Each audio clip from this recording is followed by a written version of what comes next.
धरती करते एक पग, समुंदर करते फाल, हाथा पर्वत तोलते, से नहीं बंछे काल।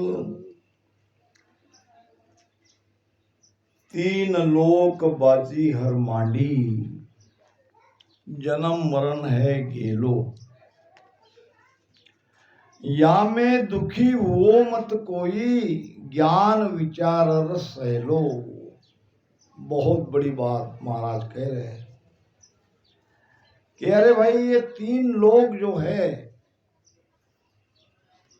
ये परमात्मा की बाजीगरी है। तीन लोक बाजी हर मांडी, हर नाम राम जी परमात्मा। परमात्मा ने ये खेल मांडा है जिसमें ये जीव आते जाते रहते, कोई कहीं जाता नहीं है।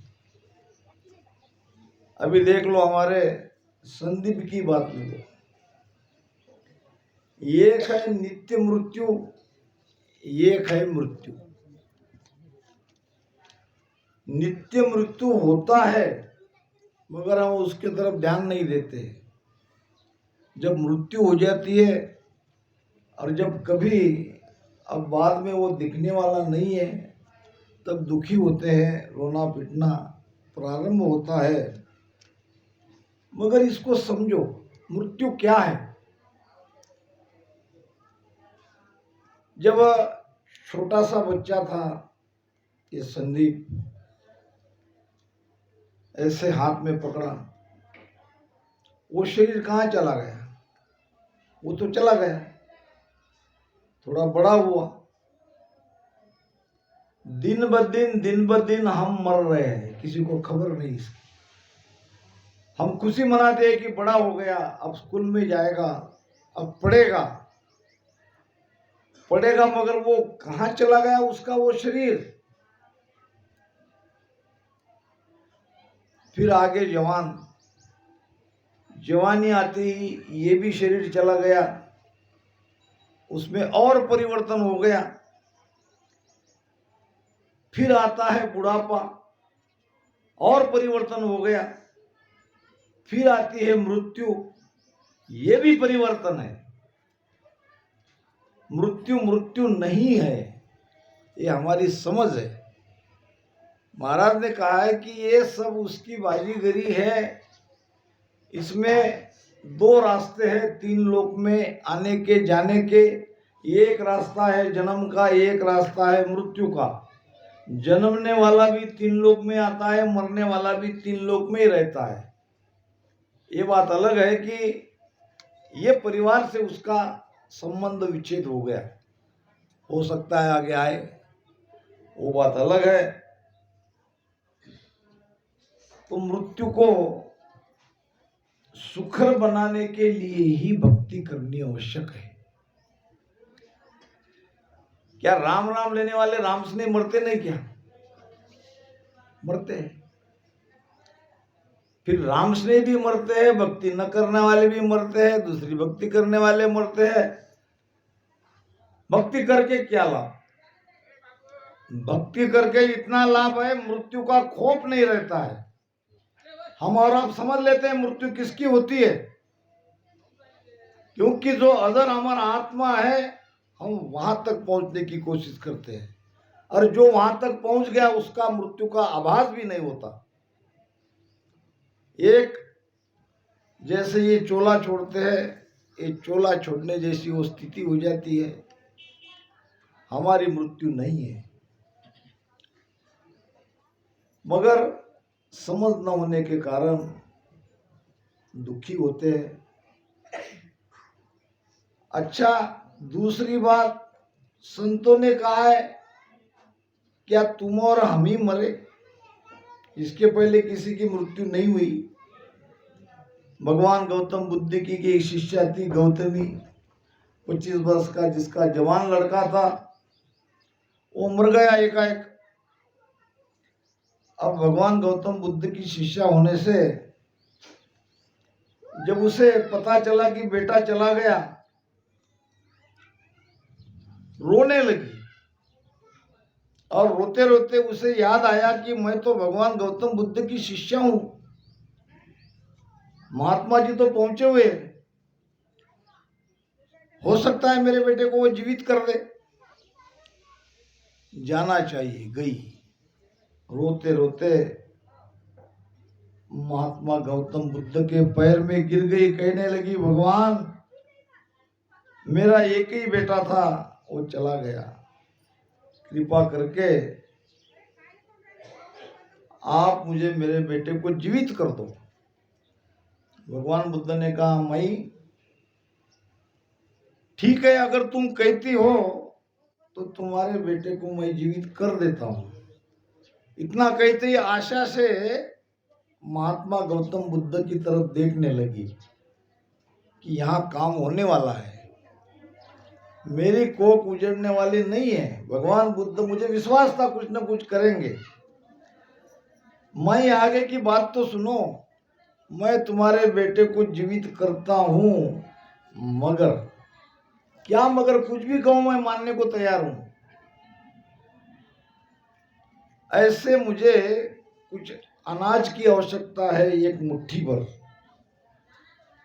मुट्ठी भर अनाज चाहिए। मुट्ठी भर क्या, जितना चाहे उतना ले लो, जो कहो वो ले लो। नहीं नहीं नहीं, पूरी बात सुन लो। ऐसे घर का मुट्ठी भर अनाज चाहिए जिसके घर में आज तक किसी की मृत्यु नहीं हुई, वो ला दो, जीवित कर दूंगा। अब दुखी माताजी बेटे की जीवित होने की आशा में भागी अनाज लेने के लिए। पहले ही घर मिला, कहा कि तुम्हारे घर में कुछ मुट्ठी भर अनाज है, चावल गेहूं ज्वार जो भी हो दो। उन्होंने कहा ले लो, कितना चाहिए उतना। लेकिन एक बात है, तुम्हारे घर में किसी की मृत्यु तो नहीं हुई? मृत्यु तो हुई है, दादा चले गए, दादी चली गई, परदादा परदादी चले गए, बहन। नहीं नहीं, फिर तुम्हारे घर का नहीं चलता। दूसरे घर गई, वहां भी पूछा, वो भी कहने लगे कि हमारे घर में भी बहुत लोगों की मृत्यु हुई। भागी भागी यहां से वहां, सारा गांव ढूंढ लिया, कोई उसका एक घर नहीं मिला कि जिसके घर में, जिसके परिवार में मृत्यु नहीं हुई। निराश होके आई भगवान गौतम बुद्ध के पास। माताजी लाई? नहीं लाई। ऐसा कोई घर नहीं मिला जिसके घर में किसी की मृत्यु नहीं हुई। तो अब मैं क्या कर सकता हूं? मगर वो घूमते घूमते, घर की तलाश करते करते समझ गई कि बड़ा कठिन काम है, और अंदर ही अंदर वो समझ रही थी कि ऐसा कोई घर मिलना संभव नहीं है। भगवान गौतम बुद्ध ने कहा कि देखो माताजी, ये सब ऊपर वाले के हाथ में है, प्रारब्ध में जो लिखा है वो होकर रहता है। इसका एक ही उपाय है कि तुम समझ लो ज्ञान से, तुम मेरी शिष्या हो, ध्यान सुमिरन करती हो, तो इसको तुम समझ लो और समझ के इस दुख को अंदर ही अंदर में पचा लो, क्योंकि समय से बड़ा मरहम दूसरा कोई नहीं है। जिसने आज दुख दिया है वही कल सुख देगा। दूसरी बात, हम कर ही क्या सकते हैं? हमारे हाथ में क्या है?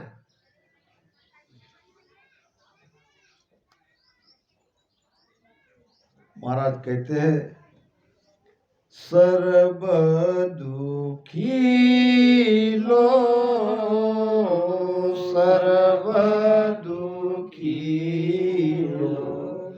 सर्व दुखी लो, सर्व दुखी लो, तन धर सुखियान कोई वे, तन धर सुखियान कोई वे, सुर सब देव मी नकसो पांची, सुर सब देव मी नकसो पांची, सब में डूबद्या होई रे, सब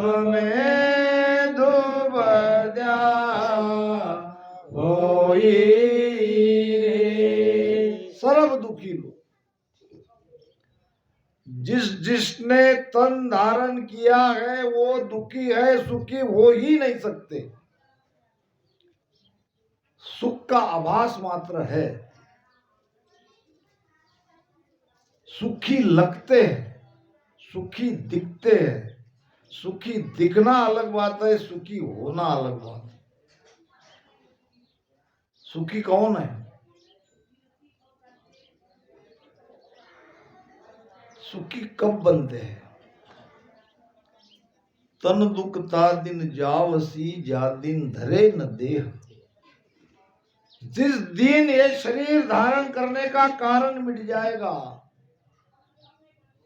तब होंगे हम सुखी। भक्ति इसी के लिए तो करनी पड़ती है, नहीं तो संसार में क्या है देख लो आप। हमारे मराठी संत ने भी कहे, जगी सर्व सुखी असा कोण आहे, अरे विचारी मना हे तूची शोधून पाए।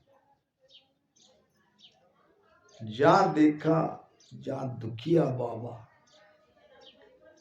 कोई तन दुखी, कोई मन दुखी, कोई धन दुखी, दुखी दुखी है। दुख का कारण अलग है। महात्मा बुद्ध ने कहा है कि संसार के अंदर 3 प्रकार के दुख सबसे भारी है, जर जरा और मृत्यु। जर जरा और मृत्यु ये 3 सबसे बड़े दुख है। जर नाम जन्मना, जन्मते समय भी दुख होता है। जरा नाम बुढ़ापा, बुढ़ापे के जैसा दुख और कोई है नहीं। बुढ़ापा बैरी है। और मृत्यु तो साक्षात दुख का असली रूप है। उन्होंने कहा है कि संसार में 4 अर्ध सत्य कहे। पहला अर्ध सत्य कि इस संसार में दुख ही दुख है, जो भी हमारे महाराज भी कह रहे हैं कि सर्व दुखी लो, सर्व दुखी लो। संसार के अंदर दुख ही दुख है, नाम मात्र का सुख है। दूसरा अर्ध सत्य है, दुख दूर करने का उपाय खोजा जा सकता है, यानी दुख दूर करने का उपाय है। तीसरा अर्ध सत्य है, दुख से हमेशा के लिए हम दूर हो सकते। तीसरा अर्ध सत्य क्या है? इन दुखों का हमेशा के लिए पीछा हम छुड़ा सकते हैं। चौथा अर्ध सत्य है, दुख का कारण है।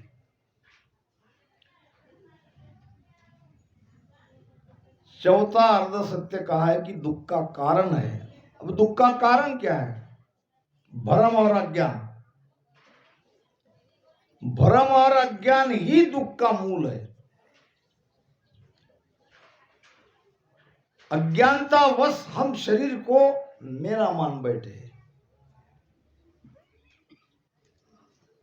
वास्तव में ये शरीर भी हमारा नहीं है।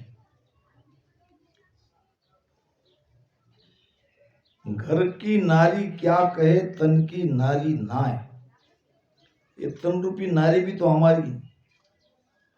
घर की स्त्री भी हमारी नहीं है तो तन रूपी स्त्री भी हमारी नहीं है, मगर अज्ञानवश हम इसे मेरा मेरा मान रहे हैं, इसके रिश्ते नाते को सच समझ रहे हैं, और जब बिछड़ जाते हैं तब दुखी होते हैं।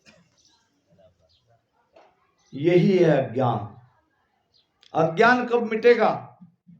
अज्ञान ज्ञान से मिटेगा। कौन से ज्ञान से? वाचिक ज्ञान से नहीं मिटेगा। जब भीतर में स्वरूप का बोध होगा, हम कौन है इसकी पहचान हो जाएगी, उसकी अनुभूति आ जाएगी, दुखी नहीं रहेंगे। तभी तो दुख मिट सकता है।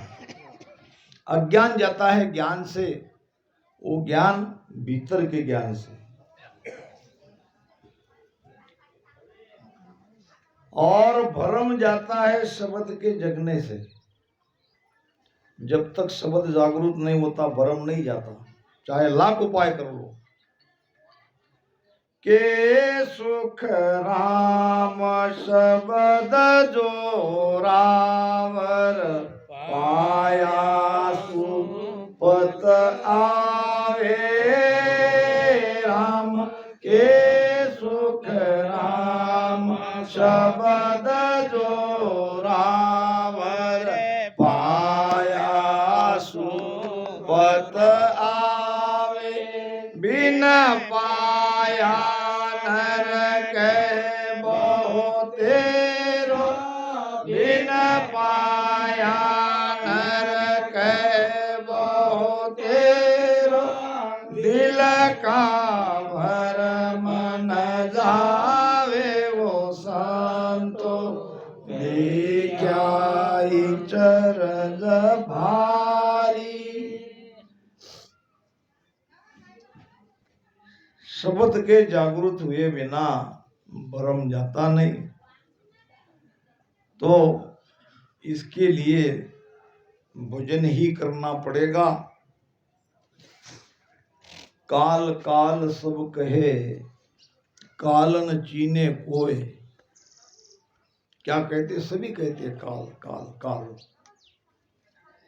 मृत्यु भी काल है, समय को भी काल कहते हैं, यमदूत को भी काल कहते हैं। काल है क्या? कबीर साहब ने इसका निर्णय किया है। काल कोई अलग नहीं है, काल हमारे भीतर बैठा है। बाहर के काल से हमें कोई मतलब नहीं है, हमारे भीतर में काल बैठा है। इस काल को जीत लो। काल काल सब कहे कालन चीने कोय। जेती मन की कल्पना सो सब काल कहा है। मना मनोरथ छोड़ दे। मन कभी वर्तमान में टिकता नहीं है, या तो जाएगा भूतकाल में या जाएगा भविष्य में। मन आशा ढांढस बंधाता है। संसार में रहने के लिए आशा बहुत अच्छी बात है, मगर ये संसार है कितने दिन का? संसार में नित्य परिवर्तन है, क्योंकि ये असत है। असत में परिवर्तन है, सत में परिवर्तन नहीं है। सत जो कि त्यों है।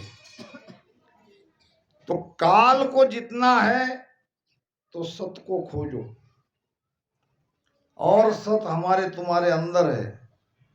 सत की बातन मेलो साधु, सत की बातन मेलो, सत्य सबदले खेलो। सत की बातन मेलो यानी सत को छोड़ो मत। सत को धारण करो, सत को पहचानो, सत के साथ रहो, सत के साथ आनंद में रहो। सत तुम्हारे भीतर है। थोड़ी देर के लिए काल के संवाद पे चर्चा करेंगे। समय का तो अभाव है, जो भी है हमारे पास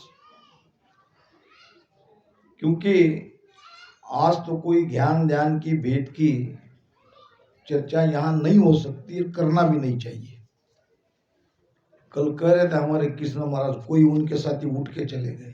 भाई उठ के चले गए तो दूसरी संगत में आओ, क्या चाहिए वो ज्ञान देंगे हम, यहाँ तो नहीं दे सकते। यहाँ तो हमें ये परिवार को थोड़ी हिम्मत देनी है, हम उसी के लिए आए। और ज्ञान से थोड़ा सा सुकून मिले, थोड़ी देर के लिए उनका दुख दूर हो जाए, उनके अंदर में वो हिम्मत बढ़े, तो इससे बढ़िया कोई सत्संग हो नहीं सकती आज की। काल कहे करतार हूँ, मोह बिन अवरन कोय, क्यों झूठी तुम कह रया, कहाँ सत सायब होय। काल का संवाद है, संवाद हुआ है सदगुरु सुखराम जी महाराज के साथ, संवाद हुआ है अनुभव में। ऐसा नहीं है कि कोई काल सामने खड़ा है और महाराज उनसे वार्तालाप कर रहे हैं, भीतर में अनुभव में ही काल से संवाद हुआ। और काल कह रहे हैं महाराज को कि मोह बिन और न होए, मेरे बिना कोई करतार नहीं है, मैं ही हूं करतार। अगर है तो बताओ। काल कहे करतार हूं, जहां हूं आता है वहां काल है, जहां है आता है वहां भक्ति है। कोई भी कहीं भी अगर हूं आ गया तो वो, एक व्यक्ति ने काल से बचने के लिए रावण के जैसे 10 सिर बना लिए, एक शरीर से हुबेहूब, और घूमने लगा, देखता हूं काल कैसे पकड़ता है। काल तो काल है। सुखराम काल बहु हिकमती छलबल माए अनेक, क्या हमसे कम छल और बल काल में है क्या? बेटा तू घूम रहा है, आने दे तेरा समय। समय आ गया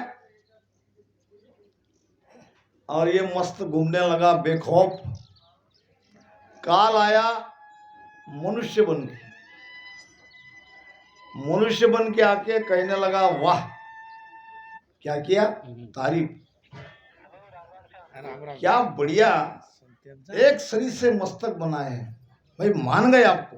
हेलो, अंदर में छाती फूल गई। पिपरी पिपरी कोई सराहना करता है या महिमा करता है तो निंदा महिमा से अलग हो जाओ। अगर महिमा में आप साथ देते हो तो निंदा भी आपको सुननी पड़ेगी और उसका दुख मिलेगा। भलो कहा राजी नहीं, बुरो कहा नहीं रीस, ये लक्षण है हमारे रामस्नेहियों की। कोई बुरा कहे भला कहे, अपने भीतर की स्थिति पे स्थित रहना है। मगर ये जब तारीफ हुई तो छाती तान के खड़ा हो गया। उसने और कहा क्या बढ़िया मस्तक बनाए हैं, इसमें से असली मस्तक कौन है ये पहचानना बड़ा कठिन है, कोई नहीं पहचान पाएगा। मगर क्या कहा? मगर। उसने कहा क्या मगर? अब बोलेगा तो असली मुंह ना, वो नकली मुंह थोड़ी बोलने वाले हैं। क्या कहा उसने? उसको जाल में फंसाने के लिए कहा बहुत बढ़िया तुमने अपना मस्तक का रूप बनाया, मगर। उसने कहा क्या मगर? वही मगर, बाल पकड़ खींच लिया। बेटा तुझे बोलने के लिए तो मैंने मगर कहा था और तू मेरी जाल में बराबर। तो महाराज कहते हैं इस तरह से काल कहे करतार हूं मोबिन औरन कोई, मेरे बिना कोई करतार नहीं है, मैं ही सबका करतार हूं। क्यों झूठी तुम कह रहा, तुम क्यों झूठ बात कर रहे कि तुम्हारे अलावा कोई करतार है? बताओ कोई करतार मेरे अलावा होगा तो। कहाँ सत साहेब हो, सत साहेब कर रहे हो, बताओ सत साहेब कहाँ है? नबी अल्लाह सतनाम रे साहेब पुरुष कहाय, ये सब मेरा नाम है, क्यों तू भूलो जाय। क्या कह रहे काल? नबी, अल्लाह, सतनाम, साहेब, पुरुष, जो भी आप कहते हो सब तो मेरे ही नाम है। राम नाम ये भी तो 52 अक्षर है। 52 अक्षर के कोई भी नाम लोगे तो भी काल में ही आएगा। ये बात अलग है कि इस नाम का रटन करने से सत्शब्द प्रकट होता है। सत्शब्द कोई दूसरे नाम से प्रकट। पुराने जमाने में इंजन रहते थे, आज भी है कहीं कहीं। इंजन में क्या होता है, उसमें ऑयल डाल के ऐसा हैंडल मारना पड़ता है। जैसे ही वो पिस्टल और वो इंजन चालू हो जाता है तो हैंडल निकालते कि वहीं रखते? निकालते ना, कि वहीं रखते? तो हैंडल है राम नाम। हैंडल क्या है? अब एक बार वो मशीन चालू हो गई फिर कोई काम ही नहीं इसका। जेता शब्द जीव पर आवे, समझ सूरत सु जाने, कहे सुख राम तटा लग माया, काचा जीव बखाने। ये तो महाराज ने कहा है। तो नबी अल्लाह सतनाम रे साहेब पुरुष कहा है, ये सब मेरा नाम है, क्यों तू भूलो जाए। रसना बोले बेड़ रे, श्रवण सुन ले कोय, काल कहे वे मन चीत वे, जब लग मेरा होय। कौन कह रहे बात? सदगुरु सुखराम जी महाराज कह रहे। रसना बोले बेन रे, रसना से आप किसी भी शब्द का उच्चारण करो और उसे सुनते रहो। काल कहे मन चीतवे, जब तक मन का चिंतन है, जहां तक मन चिंतन कर सकता है, जब लग मेरा होए, तब लग तू मेरी एरिया में हो, मेरी बाउंड्री के बाहर गए नहीं हो। बाउंड्री के बाहर कब जाते?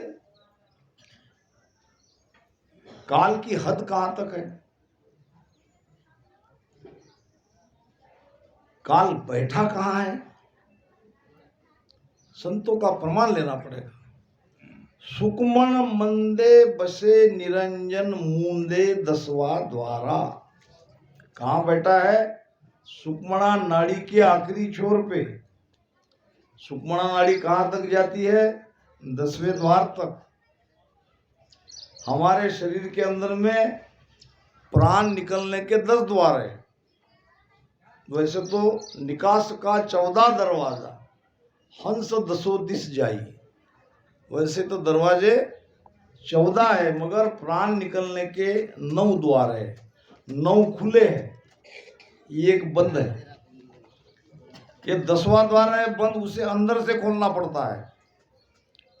और वहां बैठा है काल। आखिरी एंट्री से वही जाओगे, वहीं से मोक्ष में जाओगे। वहां बैठा है काल, इसलिए सदगुरु चाहिए। सदगुरु के बिना बाहर नहीं निकल सकते। सदगुरु की आवश्यकता